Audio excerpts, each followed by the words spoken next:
I'm right here in Miami. Come get me. I love getting arrested. I love going to jail. I love it. You're like, I want to go back. I'm a Navy SEAL in this. Come get me. Raid my house. Take my stuff. You think I sleep with a phone full of evidence? You think I don't wipe my phone every night? You think I'm dumb? I don't want to be on a private jet to Hong Kong. I want to go to jail. I want to go back to the jail cell with the cockroaches. I want to sit there by myself, meditating. The whole world lies about me. I want to sit there like this. I want to sit there for years. That's what I want. To the UK government is I'm not afraid of you. And I'm not afraid of the UK lawyers. I'm not afraid of the UK judge. I will take my own private jet and I will fly directly into London. I'll walk into Scotland Yard and say, hello, motherfuckers, charge me or get fucked. Breaking, Andrew and Tristan Tate have been arrested in Miami. Andrew Tate spent months publicly daring authorities to arrest him. He announced his location. He mocked the people investigating him. And he insisted powerful political figures were on his side.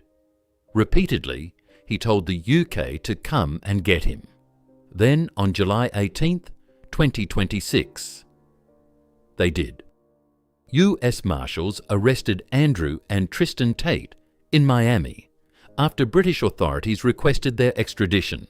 They are now being held in federal custody while fighting an attempt to send them to the United Kingdom. And suddenly, Come Get Me has turned into bail motions, extradition hearings, and lawyers arguing that the brothers should be released. Tate has denied every allegation against him, and none of the charges discussed in this video represent a conviction. But even before any court decides whether he is guilty or innocent, one thing is already clear. His ego has made this situation much more difficult than it needed to be. Because Andrew Tate did not quietly prepare a legal defense, he spent years turning his legal problems into content. I'm a Navy SEAL in this. Come get me. Raid my house. Take my stuff. You think I sleep with a phone full of evidence? You think I don't wipe my phone every night? You think I'm dumb? Come get me. Arrest me. Let's do this all over again. That sounds powerful when you are sitting inside a podcast studio surrounded by people laughing with you. It sounds slightly different when prosecutors are arguing that you should remain in custody. The problem with Andrew Tate's public persona is that he can never simply deny an allegation. He has to dominate the entire conversation. He cannot just say he will cooperate with the legal process. He has to call himself a Navy SEAL. He cannot just say authorities know where to find him. He has to publish his location and challenge them to show up. And instead of calmly saying he preserves relevant evidence for his lawyers, he publicly boasts about wiping his phone every night. That statement does not prove any of the charges against him. It does not automatically establish that evidence was destroyed either.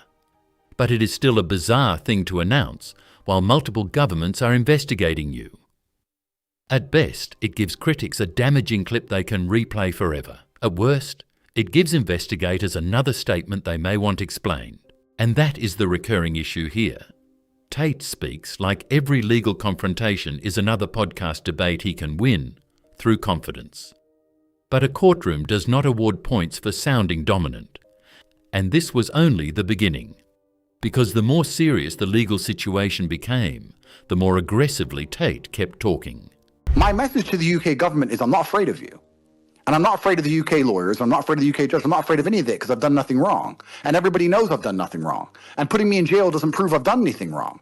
And satisfying a few internet masturbating leftist haters doesn't prove I've done anything wrong. I know I've done nothing wrong. God knows I've done nothing wrong. So if I get free from here to avoid the Wizz Air flight, which would actually bother me, unlike jail, I will take my own private jet and I will fly directly into London. I'll walk into Scotland Yard and say, hello, motherfuckers, charge me or get fucked. Because I'm not living with this shit over my head for the rest of my life.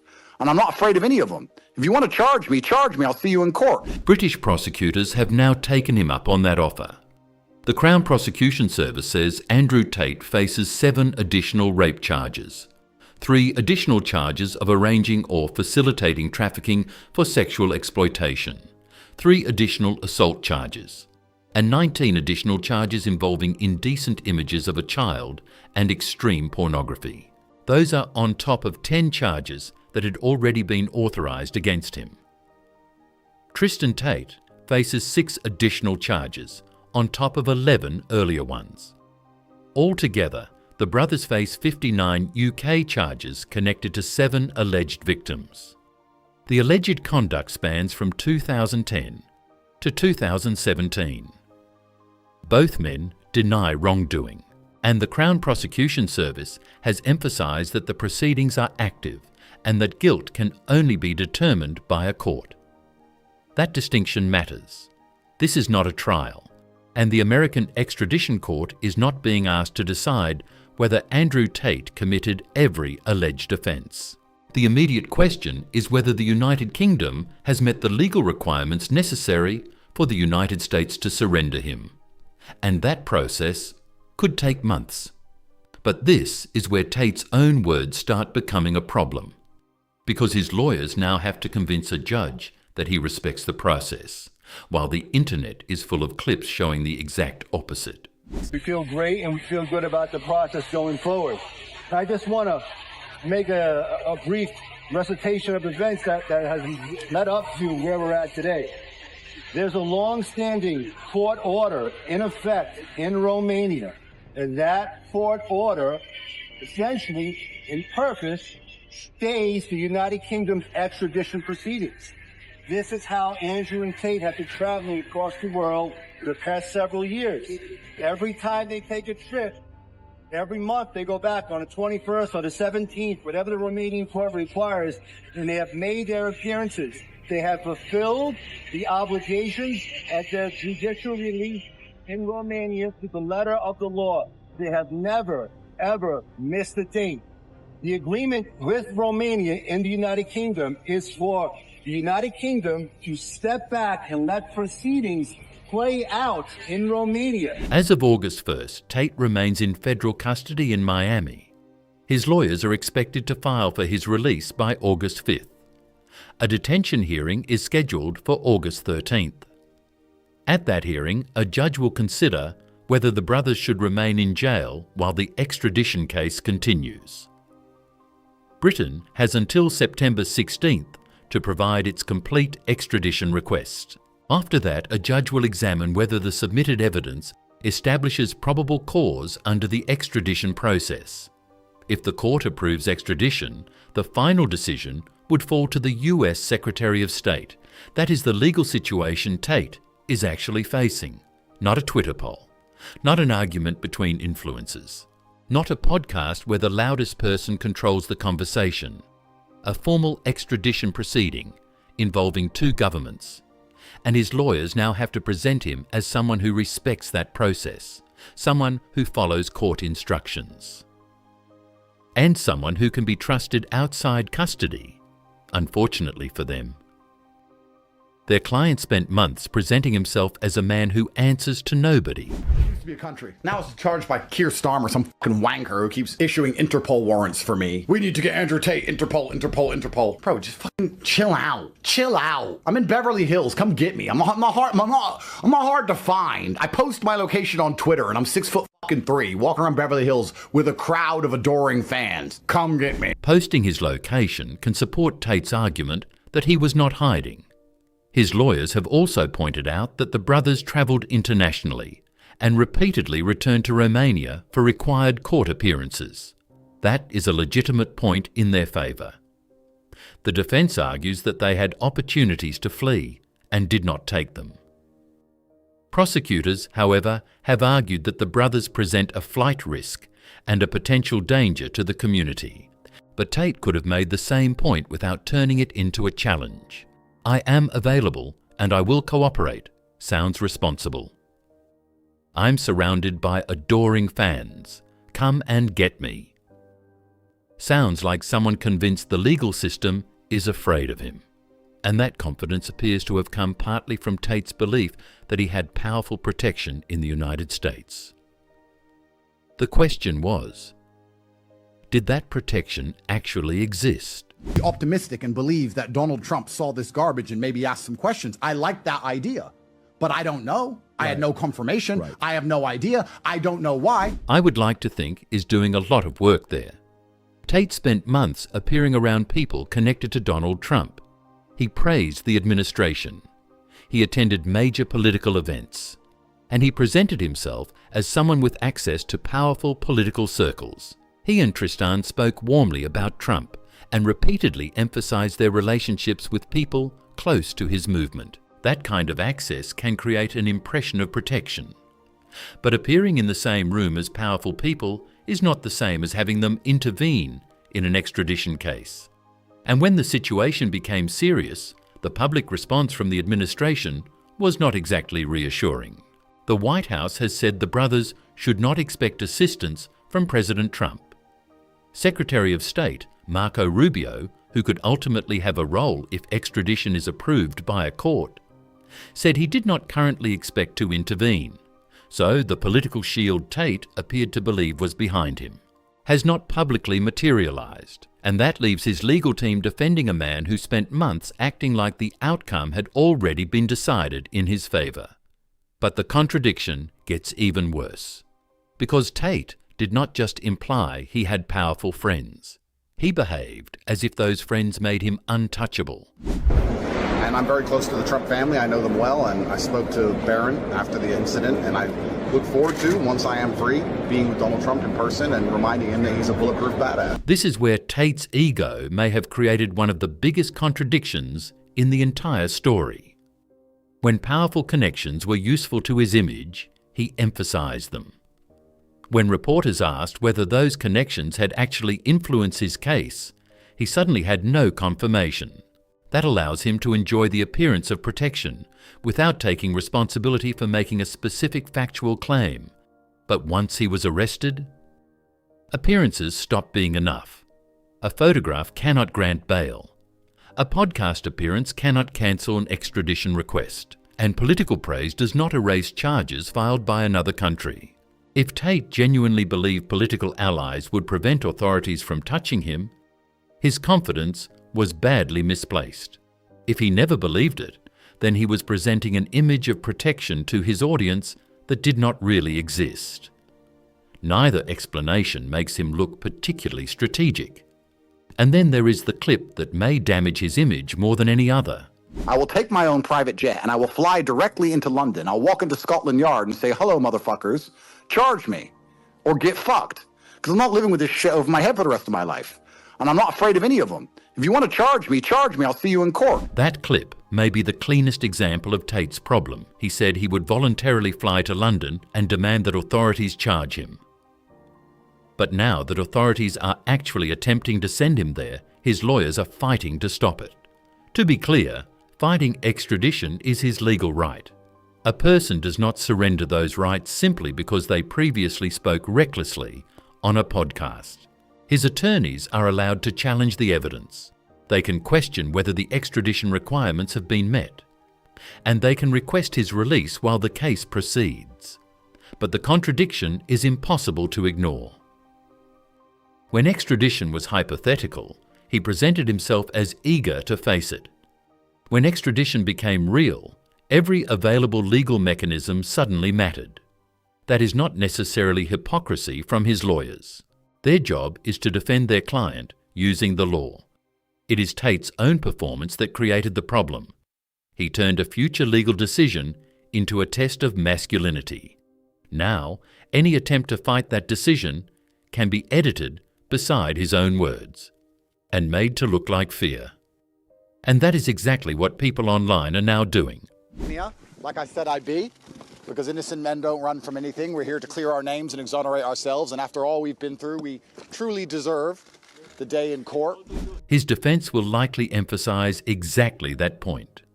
The brothers say they have complied with Romanian court obligations, traveled openly, and returned when required. Their attorneys argue that this history proves they are not flight risks. That is a stronger argument than any of Tate's public taunting. It is based on actual behavior the court can examine. But instead of allowing that record to speak for itself, Tate repeatedly surrounded it with unnecessary statements about being untouchable, having powerful friends, and refusing to fear any government.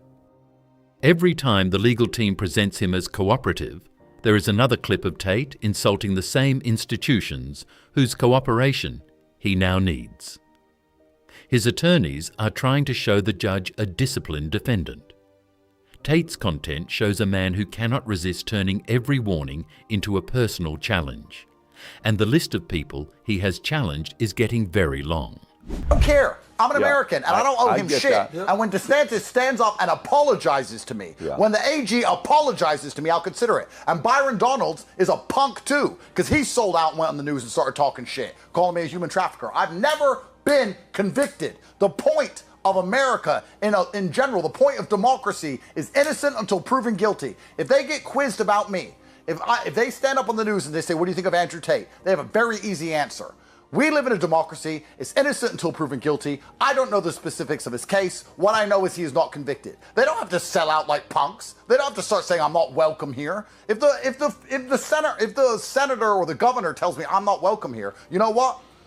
Then fucking keep it. I'm not a beg. I'm not desperate. And I don't give a shit if Ron DeSantis likes how I live or not. To be honest, I don't care. I'm an American citizen. I came here. I've been convicted of no crimes. And for the same reason you won't live in Cali or Mamdami's New York, I can't live here until these clowns apologize. None of those insults establishes guilt. Criticizing a politician is not a crime. And defendants are allowed to argue that cases against them are politically motivated. But there is a difference between making a legal argument and declaring war on everyone who does not support you. Tate has attacked British officials, Florida officials, politicians, journalists, alleged victims, critics, and entire legal systems. Eventually, the political persecution defense becomes difficult to evaluate because nearly every person who challenges him gets placed inside the same conspiracy. The judge is corrupt. The government is afraid. The media is controlled. The accusers are lying. The politicians are weak. The investigators are part of the matrix. And Tate is always the one person who understands what is really happening. That belief system is extremely useful for maintaining an audience, because no possible outcome can disprove it. If he wins, he defeated the matrix. If he loses, the matrix proved how frightened it was of him. But that is a branding strategy, not a legal defense. Trying to deprogram men from my programming of go to the gym. Scary. While they let grooming gangs, while they let criminals steal, while they let murderers, while they let immigrants arrive, all the problems of that country, everyone's talking about me. What is my chance of a fair trial in the UK when the Prime Minister is saying I'm the biggest problem for the country? Zero. That's why they tried to extradite me. Tate appears to believe his influence is the central reason governments pursue him.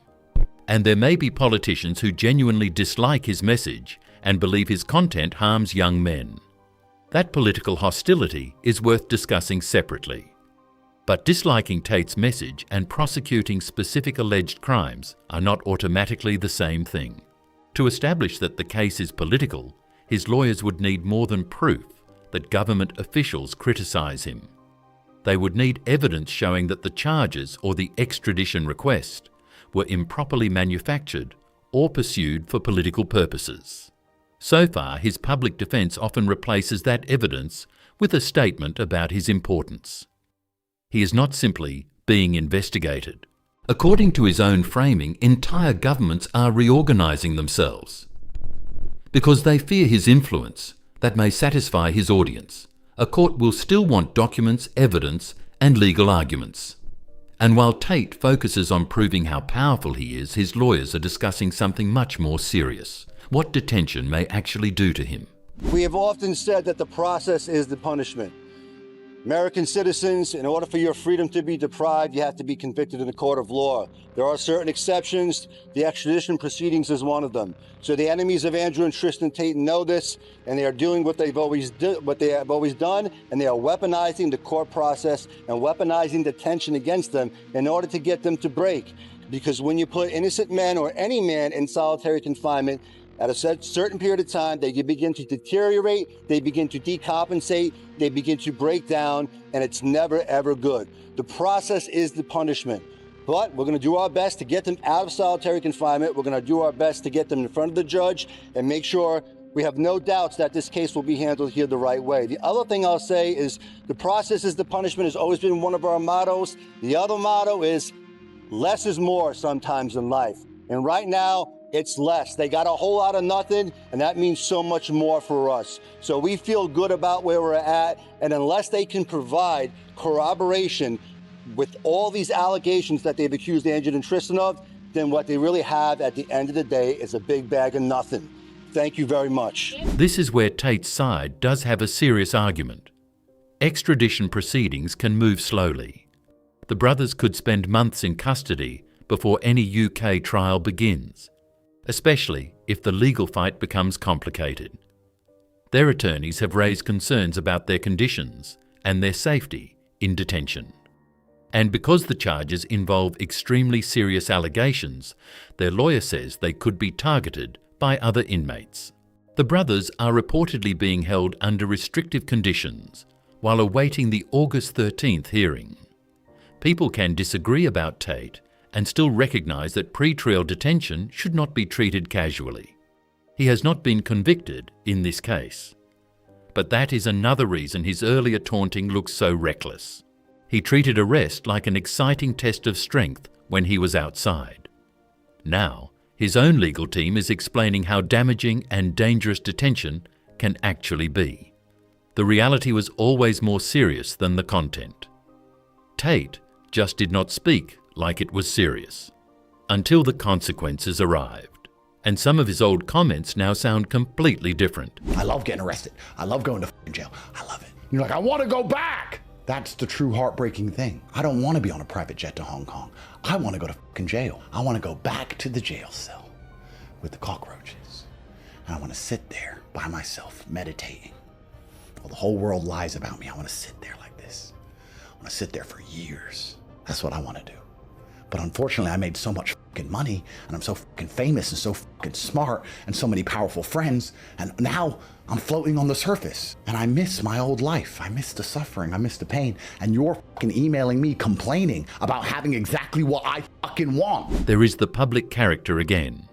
The man who loves jail. The man who welcomes suffering. The man who wants authorities to test him. But when actual detention begins, his lawyers understandably argue that the conditions are unsafe, unnecessary, and psychologically damaging. Both things cannot carry the same weight at the same time. Either jail is a performance-enhancing spiritual retreat, or it is a harsh environment from which his attorneys urgently need to remove him. The legal team is obviously treating it as the second one, and that is the deeper issue with Tate's ego. He has spent years creating a character who is never afraid, never wrong, never vulnerable, and never surprised. Real legal cases do not leave much room for that character. A smart defendant sometimes has to remain quiet. He may have to admit that he does not know what will happen. He may have to let his attorneys speak. He may have to follow instructions from people he has publicly mocked. And most importantly, he may have to accept that he cannot control the outcome, simply by controlling the narrative. Those are all things Tate's public persona seems almost constitutionally incapable of doing, and even from custody, he still has not stopped talking. Even from custody, Tate has continued getting statements posted online through his team. His lawyer says Tate dictates his thoughts during legal visits, and those messages are then published for him. That keeps his audience active. It allows him to maintain the appearance that prison has not silenced him. But it also means he continues speaking publicly during active criminal and extradition proceedings. Every new post creates another opportunity to contradict his lawyers, to attack someone involved in the case, or to make a claim his defense may later have to explain. Sometimes silence is not surrender. Sometimes it is simply the first intelligent legal decision available. But silence does not fit the Andrew Tate brand. His entire business depends on presenting himself as the man who always has an answer. And right now, every answer carries a possible cost. I'm right here in Miami. I'm right here in Miami. Come get me, arrest me, perp walk me, put me on the news, tell everyone I'm a human trafficker. You think I'm not versed? You think I'm not ready? I'm a Navy SEAL in this shit. Come get me, raid my house, take my stuff. You think I sleep with a full phone full of evidence? You think I don't wipe my phone every night? You think I'm dumb? Come get me, arrest me. Breaking, Andrew and Tristan Tate have been arrested in Miami. The arrest itself does not prove Andrew Tate guilty. Neither does an old offensive clip, an arrogant interview, or a political association. The allegations must be tested through the legal process, and Tate has the right to challenge them. But his public behaviour has created a separate case against his own judgment. He dared authorities to arrest him. He suggested that he destroyed information from his phone. He said he would fly directly to London. He acted as though political relationships made him untouchable. He mocked the lawyers, judges and officials involved. And now he's detained, seeking release and fighting the exact extradition he once treated like an invitation. His lawyers may still win the detention argument. They may expose weaknesses in the extradition request. The Secretary of State may eventually refuse extradition. Or Tate may be sent to Britain and defend himself at trial. None of those outcomes can be predicted yet, but whatever happens next, his ego has already ensured that every legal move will be compared against months of his own boasting. Once again, there's a lot of people who seem to think we're not serious and that we're playing games. This is not a game. And if you think back to the legacy of Andrew Tate since when you first heard of me, I want you to actually ask yourself a question. Have I ever lost? That is the question Tate always wants people asking. Has he ever lost? But the real question is whether he understands what winning even looks like anymore. Because winning a podcast argument is not the same as winning an extradition case. Looking fearless is not the same as making intelligent decisions. Having powerful acquaintances is not the same as having legal protection. And continuing to speak is not always proof of confidence. Sometimes it is just proof that a person does not know when to stop making his own situation worse. So, is Andrew Tate's public defiance part of a calculated strategy? Or has his ego created a character he can no longer turn off, even when his freedom may depend on it? Leave your thoughts in the comments below. And if you enjoyed the video, like, subscribe, and turn on notifications for the next one.